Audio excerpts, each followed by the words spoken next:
आज मैं तुम्हें एक ऐसे ज्ञान से परिचित करवाने जा रहा हूं जिसे मैं विश्वास के साथ इस धरती और ब्रह्मांड का सर्वश्रेष्ठ ज्ञान कहता हूं। यह ज्ञान इतना शक्तिशाली है कि यह न सिर्फ आध्यात्मिक बल्कि वैज्ञानिक आधार पर भी तुम्हारा जीवन महान और सफल बना सकता है। इतना ही नहीं, यह तुम्हारे आने वाली कई पीढ़ियों को भी एक दिव्य और समृद्ध जीवन दे सकता है। अब तुम सोच रहे होगी कि भाई ऐसा कौन सा रहस्य है जिसे जानकर मेरा जीवन ही बदल जाएगा। इतना ही नहीं बल्कि पूरा विश्व भी दिव्यता की ओर बढ़ जाएगा। मैं तुम्हें यही रहस्य बताने जा रहा हूं। अगर तुम इसे समझकर अपने जीवन में उतार लो तो यह न सिर्फ तुम्हें बल्कि पूरे विश्व को बदलने की ताकत रखता है। लेकिन मुझे केवल एक बात का दुख है कि चाहे कितना भी श्रेष्ठ ज्ञान लोगों तक पहुंचाया जाए तो इसे केवल कुछ ही लोग अपनाते हैं और कुछ ही लोग समझ पाते हैं। बाकी अधिकांश लोग केवल गलत चीजों को देखने, सुनने और करने में अपना समय व्यतीत करते हैं। यही कारण है कि संसार में श्रेष्ठ लोग कम और सामान्य लोग ज्यादा दिखाई पड़ते हैं। फिर भी जो इसे अपनाते हैं उनके जीवन में क्रांतिकारी बदलाव आता है। इसलिए यदि आप एक महिला हैं तो एक माता की भूमिका में यह जानकारी आपके लिए महत्वपूर्ण है, और यदि आप एक पुरुष हैं तो एक पिता के हिसाब से यह और भी ज्यादा जरूरी है कि आप अपने आने वाली पीढ़ियों को बेहतर से बेहतर भविष्य दे सकें।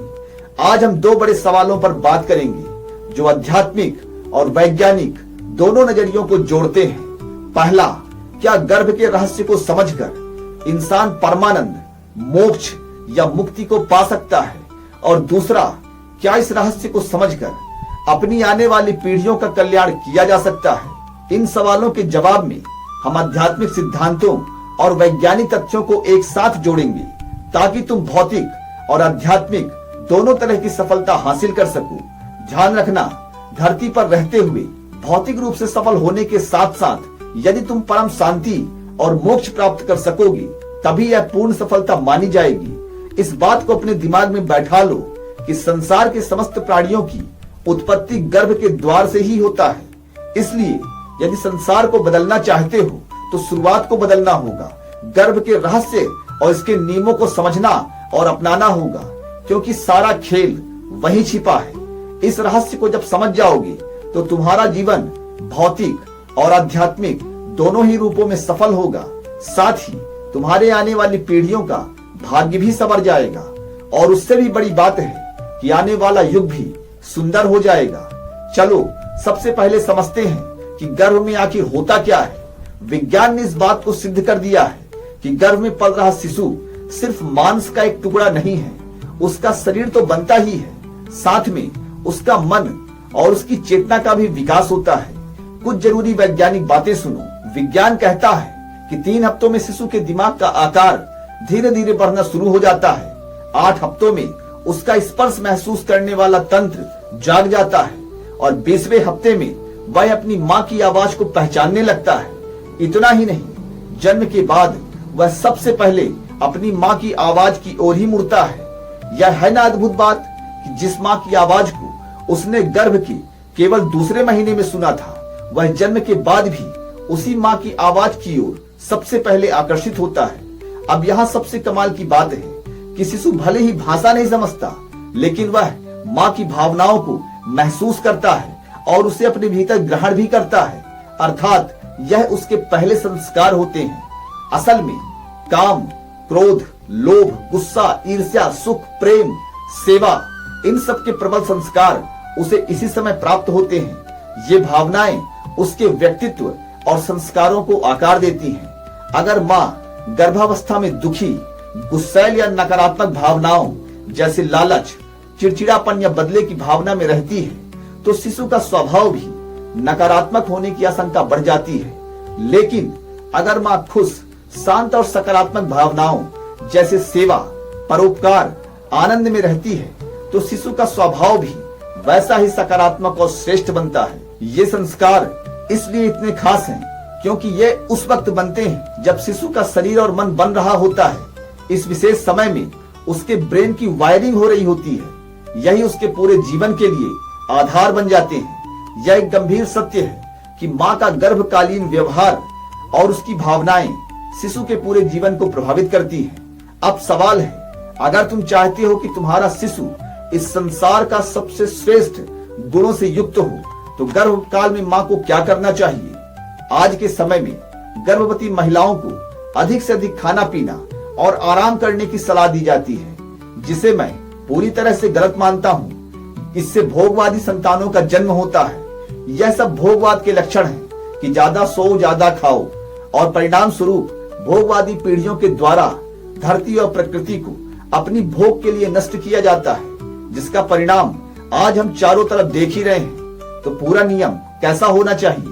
इसके लिए मैं तुम्हें कुछ शक्तिशाली नियम बताता हूँ। पहला, माँ को सात्विक और पौष्टिक संतुलित आहार लेना चाहिए। इससे शिशु का शारीरिक और मानसिक विकास मजबूत होता है। दूसरा, माँ को अच्छा साहित्य पढ़ना चाहिए, जैसे कोई प्रेरणादायक कहानी, कोई आध्यात्मिक किताब। इससे उसके मन में सकारात्मक विचार और संस्कार जागते हैं, जो शिशु तक पहुँचते हैं। तीसरा, भगवान की भक्ति, योग और ध्यान का अभ्यास करना चाहिए। ये मन को शांत करते हैं और चेतना को ऊंचा उठाते हैं, जो शिशु के संस्कारों पर गहरा असर डालता है। चौथा, माँ को अपने सामर्थ्य के अनुसार खुशी खुशी परिवार या समाज की सेवा करनी चाहिए। सेवा का संस्कार शिशु में नेतृत्व और उदारता जैसे गुण लाता है। ध्यान रखना, जो सबसे बड़ा सेवक होता है वही राजा बनता है। विज्ञान भी कहता है कि सकारात्मक काम माँ के मानसिक स्वास्थ्य को बेहतर करते हैं, जो शिशु को फायदा पहुंचाता है। पांचवा, आलस्य से बचना चाहिए। माँ को अपने सामर्थ्य के अनुसार शारीरिक रूप से सक्रिय रहना चाहिए। इससे शिशु में ऊर्जा और काम के प्रति उत्साह का संस्कार आता है। छठवां, माँ बाप के बीच प्रेम और सामंजस्य होना चाहिए। झगड़े, लालच या नकारात्मक बातों से बचना चाहिए, क्योंकि ये शिशु के मन पर बुरा असर डालते हैं। और सातवां, अपने मन में उन गुणों की लिस्ट बनाना चाहिए जिनको तुम सबसे श्रेष्ठ मानते हो, जैसे धैर्य, करुणा या साहस। गर्भकाल में इनका अभ्यास करो, क्योंकि ये गुण शिशु के स्वभाव का हिस्सा बन सकते हैं। अब वैज्ञानिक और आध्यात्मिक नजरिए से इसे समझो। विज्ञान में एक शाखा है एपिजेनेटिक्स, जो बताती है कि माँ का आहार, तनाव और पर्यावरण शिशु के जीन की कार्य प्रणाली को प्रभावित करता है। मिसाल के तौर पर, गर्भावस्था में सकारात्मक मानसिक स्वास्थ्य और अच्छा पोषण शिशु को दीर्घकालिक स्वास्थ्य, बुद्धि और व्यवहार को बेहतर बनाता है। आध्यात्मिक नजरिए से हमारी भारतीय परंपराओं में गर्भ संस्कार यही बात कहता है। गर्भकाल में माँ के विचार, आचरण और संस्कार शिशु के भविष्य को बेहतर बनाते हैं। यह एक ऐसी अवस्था है जहाँ माँ के पास अपने शिशु को परम दिव्य गुणों से युक्त करने का मौका होता है। अगर गर्भकाल में माँ सिर्फ खाने और आराम करने तक ही सीमित रहती है, तो ऐसे शिशु जन्म लेते हैं जो भोगवादी हो सकते हैं। ऐसे लोग संसार में स्वार्थ, युद्ध और प्रकृति के दोहन का कारण बनते हैं। लेकिन अगर माँ सकारात्मक संस्कारों और श्रेष्ठ गुणों का अभ्यास करती है, तो ऐसे शिशु का जन्म होता है जो विश्व को प्रेम, सेवा और ज्ञान से भर देते हैं। इसलिए गर्भकाल शिशु को जन्म देने की केवल एक प्रक्रिया नहीं है, बल्कि विश्व के भविष्य को आकार देने का सुनहरा अवसर होता है।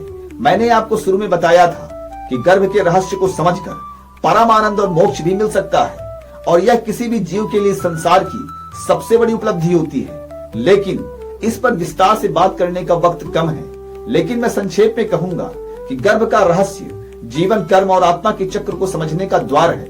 यह जानना हमारा स्वभाव कैसे बनता है, हमें अपने कर्मों को शुद्ध करने और आत्म साक्षात्कार की ओर बढ़ने का मदद करता है। यही मुक्ति का रास्ता खोलता है। अब थोड़ा मुझे विश्राम दीजिए, ताकि मैं अपने दूसरे काम भी निपटा लूं, और आप भी थोड़ा विश्राम कर लीजिए और अपना कोई घरेलू काम निपटा लीजिए। अगली बार हम समाधि, मोक्ष और परमानंद के रहस्य को और गहराई से समझेंगे। तब तक इस ज्ञान को अपने जीवन में उतारने की कोशिश करिए। मेरे प्यारे मित्र, यह ज्ञान तुम्हारे जीवन को और तुम्हारे आने वाली पीढ़ियों को दिव्य और सफल बनाने की ताकत रखता है। इसे समझो, अपनाओ और दूसरों तक पहुंचाओ। अगर तुम्हारे मन में कोई सवाल है या किसी बात पर गहराई से चर्चा करनी है, तो मुझे बताओ। तुम सभी को प्रेम पूर्वक नमस्कार। अगली चर्चा का इंतजार करो, जहां हम मोक्ष और समाधि के रहस्य को खोलेंगे।